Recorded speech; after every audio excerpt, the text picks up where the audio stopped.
much. Like, it's hard to follow these two. They're quite wonderful. I love this verse that's in here. Jeremiah 29:11. This is my life verse. For I know the plans I have for you, declares the Lord. Plans to prosper you and not to harm you. Plans to give you hope and a future. That verse has gotten me through some of the deepest and darkest valleys of my life. But it also has allowed me to celebrate in some most wonderful ways when I have been on the mountaintop as well. And when people are going through transitions, I remind them, God knows the plans that He has for you, plans to prosper you. Do you believe that? Do you believe that God created you for abundance? Do you believe that? I think, matter of fact, I know. I want to tell you something tonight, and that is this. You and I have forgotten who we are. You have forgotten who you are. You are an eternal, infinite spiritual being. You are not this body. I am not a 52-and-a-half-year-old woman. No, I am an eternal, infinite spirit. From infinity past to infinity forward, I just happen to pause in this time and space, in this physical realm. You are the same. When we forget who we really are, infinite, eternal, spiritual beings, we begin to define our lives by limitedness, by lack. Why? Because when we turn from the spiritual realm is eternal. When we turn from the spiritual realm, all that's left is physical. And so we begin to live in this physical world. It's physical. We feel it. But my brothers and sisters, everything about it is limited. Everything about it is limited. Nothing about it lasts. Think about it just a minute. Is there anything in this physical realm that lasts? No. So when you start defining yourself in this physical realm, you immediately begin to define your life in lack. You can't help it. Because everything that you look around at, the way you define yourself, it is based on lack. When you define yourself in lack, you know what emotion that brings up? Fear. Fear. Oh my God, none of us wants to live in that place. One of my primary messages is just this. It is time for us to remember what our souls have never forgotten. That we are eternal, infinite, spiritual beings from infinity past to infinity forward. We just happened to pause for station identification on this earth. In the physical realm. Really. That is exactly what's going on. You just happened, your soul, before you even came to this realm, said, I'm going to spend some time on earth. But my brothers and sisters, who you are in this physical body is not really who you are. Remember. How do you remember who you really are? Let me tell you, there is only one way you can remember and constantly remember who you really are. And that is, you have to intentionally begin blocking out the physical realm. And you have to turn yourself toward the spiritual realm. And what that means is this. You have to be intentional about being quiet and being still. And knowing that God is God. And knowing that you belong where you really belong, because it's really who you are. Where you really belong is this spiritual realm. That's your home. The spiritual realm, not this physical realm. The key to having all that you want, the abundance that you want in this physical realm, connected to the spiritual realm because that's where the abundance comes from. That's the source. We forget who we are because we disconnect from our home, our real home. I am a certified trainer for Infinite Possibilities. Some of you may have heard of the book Infinite Possibilities, written by Mike Dooley. He was featured, he's a friend of mine. He was featured in the movie The Secret. Any of you ever seen The Secret? You may have read the book, and that's fine and well, but you need to watch the movie. Okay? Now let me tell you something that he says. And I'm telling you this because I want to tell you, it's like night and day. I mean, it really is almost like a miracle. Because what he shares with you is literally how to access that infinite space that is outside our time and physical realm. How to access it. He says it just takes 5 minutes a day. Before you get out of bed, that's what I do. If my alarm goes off, I try to wake up before alarm goes off because I hate, oh my goodness, you ever want to like just throw the thing? God. Anyway, before you get out of bed, you just lie there. I hope every one of you has some dreams in your hearts and your minds. If you don't, you need to find them. Because if you don't, you're living in a really hopeless place. And I want you to know that is not God's will for you.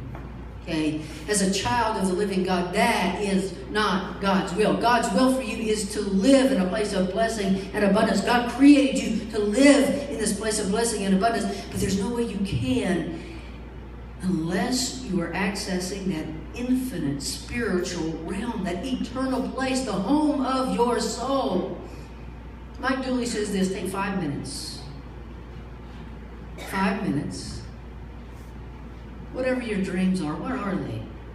Are they to be a millionaire or millionaires? Are they to have that home? Are they to have that car? Are they to have that job? I don't know what your immediate dream is. I don't know. I know mine, but I don't know what yours is. This is what he says.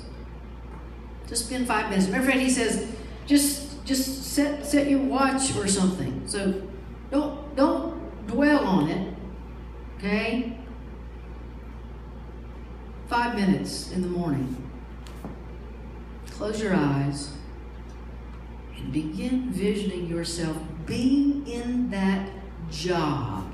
I mean, you see yourself getting ready. You see what you're going to wear to it. You see how fabulous you look. You see how people respond to you when you walk into work. You see yourself in that place because that's your desire. And you see yourself in that place to all of a sudden this emotion begins to rise up where you're like, oh God, this feels so good. Wow. Woo! This is good. Now let me tell you, I could call it the magical piece of it, but it literally is science. It's called the law of vibrational frequency. As the former ministers have shared with you, what you think about, you attract to yourself. The law of vibrational frequency says we all vibrate at a particular frequency. Okay? Now, the law of attraction says whatever frequency you are vibrating at, that is the exact frequency you are attracting to you. That's good. Okay? So if you are vibrating down here, guess what you will be attracting to you? Anything that happens to be down here. Okay? Yeah. When you all of a sudden realize, I mean, I'm telling you, literally there's science behind this. As a matter of fact, if you take a tuning fork and you hit the tuning fork, okay, and it vibrates at a particular frequency, and you take another tuning fork that is not vibrating at all, and you put it beside that other tuning fork, you know what happens? The one that's not vibrating begins to vibrate at the exact same frequency as the one that you just hit. That's the law of vibrational frequency. Our thoughts have vibrational frequencies. So when you are all of a sudden thinking about what you want, your dream, This is one. Let me tell you, I just got a publishing deal for 2 books. And in this, again, I could call it the magic. I could call it the miracle. This is exactly how it happened. 5 minutes every morning. I saw myself getting a publishing deal. I did not want to have to do it by myself, even though you can and do a great job and all that. But I have a publisher that is going to publish me, that is going to market me, that is going to get me speaking engagements. The whole deal. I'm like, wow.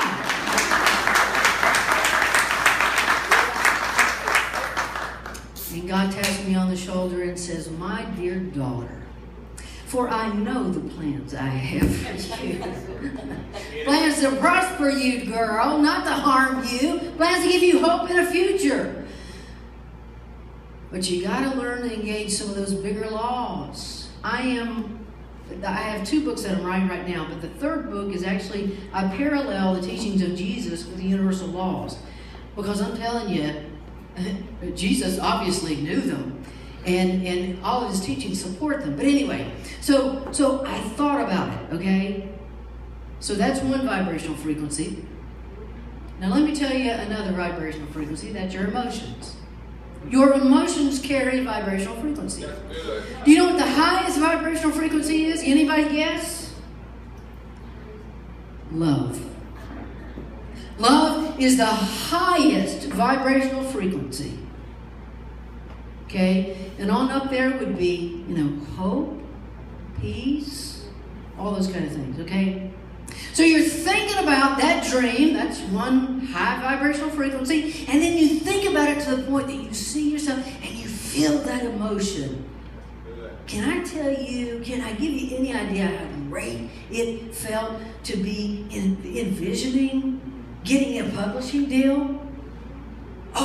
Let me tell you, it felt awesome. But I'd only get 5 minutes every morning. Now, again, vibrational frequencies. The mind, that was high vibrations. The emotions attached to it, high vibrations. 5 minutes. And then let me tell you what happened. And then after that, I lift it to God and go, okay, God, it's yours. And then I go about my day. I don't dwell on it.